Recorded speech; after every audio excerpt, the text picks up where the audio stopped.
Кыргыз тилин аз убакыт ичинде кызыгып үйрөнүп, улуттук аспабыбыз болгон комузда кол ойноткусу келишет. Алардын катарында калифорниялык Джейкоб Ларсон дагы бар. Кыргыз тилге болгон кызыгуусу тилди өнүктүрүү боюнча алдыда сөз болот.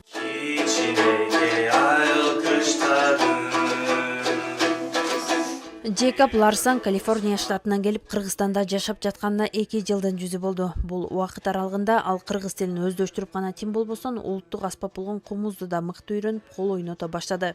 Джейкобдун кыргыз маданиятына, тилине жана салт санасына болгон кызыгуусу өзгөчө. Учурда ал кыргыз тилин терең изилдеп, жаңы сөздөрдү жана сүйлөө маданиятын өздөштүрүүдө. Мындай аракеттер анын кыргыз элине жана маданиятына болгон сый-урматын айкын көрсөтөт. Биринчи кыргызча үйрөнгөндө менин эң жакшы сөзүм деген шамал. Жакшы үн шамал деген үн. Бирок азыр мен дайыма буйрса айтам. Машалла менинче арабча, кыргызча буйрса.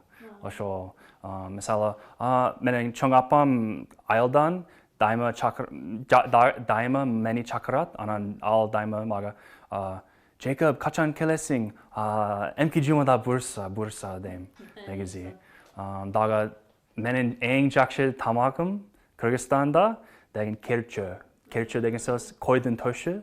Анан мисалы директор менен байке менен кой сойгондо биз биринчи бул эти алып, анан буршулабыз.